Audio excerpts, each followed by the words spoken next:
സുഡാനിലെ Kordofan സംസ്ഥാനത്തെ കലോജിയിൽ നടന്ന nursery സ്കൂളിന് നേരെയുള്ള ഡ്രോൺ ആക്രമണം ആഗോള സമൂഹത്തിന്റെ മനസാക്ഷിയെ പിടിച്ചുകുലുക്കി ഒരു മഹാദുരന്തമായി മാറിയിരിക്കുകയാണ്. ഈ ക്രൂരമായ ആക്രമണത്തിൽ 43 പിഞ്ചു കുട്ടികളും 6 സ്ത്രീകളും ഉൾപ്പെടെ 79 പേർ ദാരുണമായി കൊല്ലപ്പെട്ടു.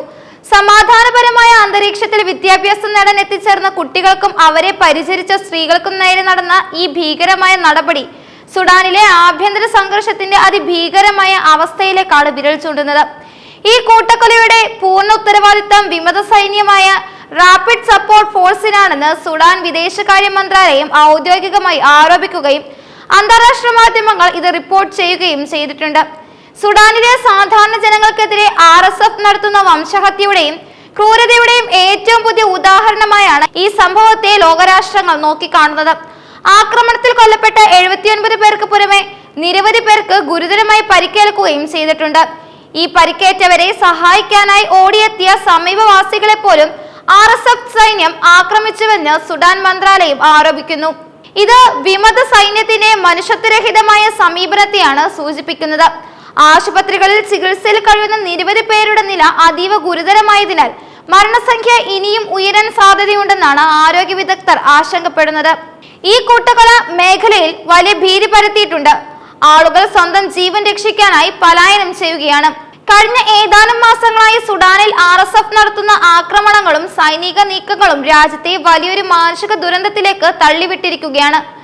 കഴിഞ്ഞ മാസമാണ് പടിഞ്ഞാറൻ ഡാർഫർ മേഖലയിലെ തന്ത്രപ്രധാനമായ എൽ ഫാഷർ നഗരം സർക്കാരിന്റെ നിയന്ത്രണത്തിൽ നിന്ന് RSF പിടിച്ചെടുത്തത്. ഈ പിടിച്ചെടുക്കലിന് പിന്നാലെ മേഖലയിൽ വലിയ കൂട്ടക്കൊലകളും വംശീയ അതിക്രമങ്ങളും അരങ്ങേറിയതായി റിപ്പോർട്ടുകളുണ്ട്. ഈ ആക്രമണങ്ങളുടെ ഫലമായി 10,000-കണക്കിന് ആളുകളാണ് ജീവനും കൊണ്ട് പലായനം ചെയ്തത്. വീടുകളും സ്വത്തുക്കളും ഉപേക്ഷിച്ച് പലായനം ചെയ്യുന്ന ഈ ജനതയ്ക്ക് സുരക്ഷിതമായ ഒരിടം കണ്ടെത്താൻ സാധിക്കാത്ത അവസ്ഥയാണുള്ളത്.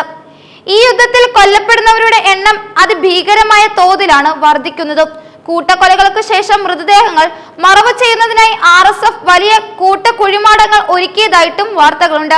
കൂട്ടക്കൊലയുടെ തെളിവുകൾ നശിപ്പിക്കുന്നതിനായി RSF സൈന്യം ശ്രമിക്കുന്നുവെന്ന് യേൽ സ്കൂൾ ഓഫ് പബ്ലിക് ഹെൽത്തിലെ ഹ്യൂമാനിറ്റേറിയൻ റിസർച്ച് ലാബിന്റെ എക്സിക്യൂട്ടീവ് ഡയറക്ടർ ചാനിയോ റെയ്മണ്ട് അൽ ജസീറയോട് വെളിപ്പെടുത്തി. സുഡാനിലെ ഈ ദുരന്തത്തിന്റെ വ്യാപ്തിയെക്കുറിച്ച് റെയ്മണ്ട് നടത്തിയ ഒരു താരതമ്യം ലോകത്തിന്റെ കണ്ണു തുറപ്പിക്കേണ്ട ഒന്നാണ്. ഗാസയിൽ കഴിഞ്ഞ 2 വർഷത്തെ യുദ്ധത്തിൽ മരിച്ചവരെക്കാൾ കൂടുതൽ ആളുകൾ സുഡാനിൽ 10 ദിവസത്തിനുള്ളിൽ കൊല്ലപ്പെട്ടിട്ടുണ്ടാകുമെന്നാണ് അദ്ദേഹം ചൂണ്ടിക്കാട്ടുന്നത്. ഇത് സുഡാനിലെ ആഭ്യന്തര സംഘർഷത്തിന്റെ തീവ്രതയും അന്താരാഷ്ട്ര സമൂഹം ഈ വിഷയത്തിൽ കാണിക്കുന്ന അലംഭാവവും എത്രത്തോളം ഉണ്ടെന്ന് വ്യക്തമാക്കുന്നു. തെക്കൻ സുഡാനിലെ നഴ്സറി സ്കൂളിൽ നടന്ന ഡ്രോൺ ആക്രമണം യുദ്ധ നിയമങ്ങളുടെയും അന്താരാഷ്ട്ര മനുഷ്യത്വ നിയമങ്ങളുടെയും നഗ്നമായ ലംഘനമാണ്. സാധാരണക്കാരെയും പ്രത്യേകിച്ച് കുട്ടികളെയും ലക്ഷ്യമിട്ടിട്ടുള്ള ആക്രമണങ്ങൾ ഒരു കാരണവശാലും അംഗീകരിക്കാൻ കഴിയുന്നതല്ല. ഇത്തരം ആക്രമണങ്ങൾ നടത്തുന്നവർക്കെതിരെ ശക്തമായ നടപടികൾ സ്വീകരിക്കാൻ അന്താരാഷ്ട്ര ക്രിമിനൽ കോടതിയെ പോലുള്ള സംവിധാനങ്ങൾ ഇടപെടേണ്ടതും അത്യാവശ്യമാണ്. സുഡാനിലെ ആഭ്യന്തര സംഘർഷം സൈന്യവും RSFും തമ്മിലുള്ള അധികാര പോരാട്ടത്തിന്റെ ഭാഗമായാണ് ആരംഭിച്ചതെങ്കിലും ഇത് ഇപ്പോൾ സാധാരണ ജനങ്ങൾക്ക് നേരെ തിരിഞ്ഞിരിക്കുകയാണ്. വംശീയമായ ലക്ഷ്യങ്ങളോട് കൂടിയാണ് RSF പല ആക്രമണങ്ങളും നടത്തുന്നതെന്ന ആരോപണങ്ങൾ ഈ സംഘർഷത്തിന് കൂടുതൽ വംശഹത്യയുടെ സ്വഭാവം നൽകുന്നു. ഐക്യരാഷ്ട്രസഭയും മറ്റ് ആഗോള മനുഷ്യാവകാശ സംഘടനകളും സുഡാനിലെ സ്ഥിതിഗതികളെ കുറിച്ച് നിരന്തരം മുന്നറിയിപ്പ് നൽകുന്നുണ്ടെങ്കിലും കാര്യമായ ഇടപെടലുകളൊന്നും ഉണ്ടായിട്ടില്ല. സുഡാനിലേക്ക് അന്താരാഷ്ട്ര സമൂഹം കൂടുതൽ സഹായങ്ങൾ എത്തിക്കേണ്ടതും RSFിനെതിരെയും സംഘർഷത്തിന് കാരണക്കാരായ മറ്റ് ശക്തികൾക്കെതിരെയും ശക്തമായ ഉപരോധങ്ങൾ ഏർപ്പെടുത്തേണ്ടതും അനിവാര്യമാണ്. നയതന്ത്രപരമായ ഇടപെടലുകളിലൂടെയും ചർച്ചകളിലൂടെയും അടിയന്തരമായി വെടിനിർത്തൽ പ്രഖ്യാപിക്കാനുള്ള ശ്രമങ്ങൾ ലോക നേതാക്കൾ നടത്തേണ്ടതുണ്ട്. എൽ ഫാഷറിലും കലോജിയിലും നടന്ന കൂട്ടക്കൊലകൾ മനുഷ്യരാശിക്കെതിരായ കുറ്റകൃത്യങ്ങളായി കണക്കാക്കപ്പെടേണ്ടതുമാണ്. സുഡാനിലെ ഈ ആഭ്യന്തര സംഘർഷം അയൽ രാജ്യങ്ങളെയും അസ്ഥിരപ്പെടുത്താനുള്ള സാധ്യതയുണ്ട്. അഭയാർത്ഥി പ്രവാഹം വർദ്ധിക്കുന്നത് മേഖലയിലെ രാജ്യങ്ങൾക്ക് വലിയ വെല്ലുവിളിയാണ് ഉയർത്തുന്നതും. ഈ പ്രതിസന്ധിക്ക് ഒരു സുസ്ഥിരമായ പരിഹാരം കണ്ടെത്തിയില്ലെങ്കിൽ ആഫ്രിക്കൻ ഭൂഖണ്ഡത്തിലെ ഏറ്റവും വലിയ മാനുഷിക ദുരന്തങ്ങളിൽ ഒന്നായി ഇത് മാറും. സ്കൂളും ആശുപത്രികളും ഉൾപ്പെടെയുള്ള സാധാരണ സ്ഥാപനങ്ങൾക്ക് നേരെ ആക്രമണം നടത്തുന്നത് RSF തങ്ങളുടെ സൈനിക ലക്ഷ്യങ്ങൾ നേടുന്നതിനായി ഏതറ്റം വരെയും പോകാൻ മടിക്കില്ല എന്നതിന്റെ സൂചനയാണ്.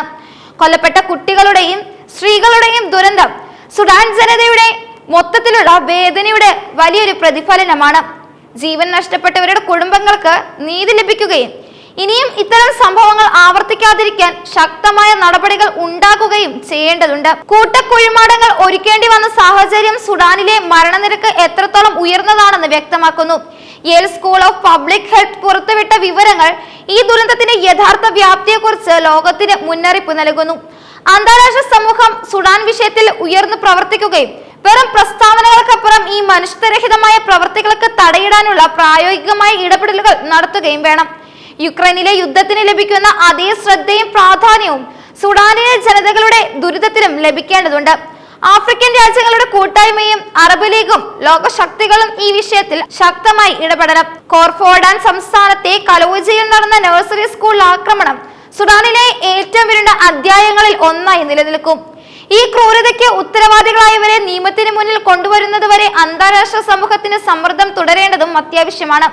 സുഡാനിൽ നടക്കുന്നത് ഒരു സാധാരണ ആഭ്യന്തര സംഘർഷമല്ല, മറിച്ച് വംശഹത്യയുടെയും മനുഷ്യരാശിക്കെതിരായ കുറ്റകൃത്യങ്ങളുടെയും തുടർച്ചയായ ഒരു പരമ്പരയാണ്. കുട്ടികൾ പോലും സുരക്ഷിതരല്ലാത്ത ഈ അവസ്ഥയ്ക്ക് എത്രയും പെട്ടെന്ന് ഒരു അന്ത്യം കുറിച്ചില്ലെങ്കിൽ സുഡാൻ ജനതയുടെ ദുരിതം വർദ്ധിച്ചു കൊണ്ടിരിക്കും. ലോകം ഈ ദുരന്തത്തിന് നേരെ കണ്ണടക്കരുത്. കലോജിയിലെ നിഷ്കളങ്കരായ 43 കുട്ടികളുടെ രക്തത്തിന് മറുപടി ലഭിച്ചേ തീരൂ.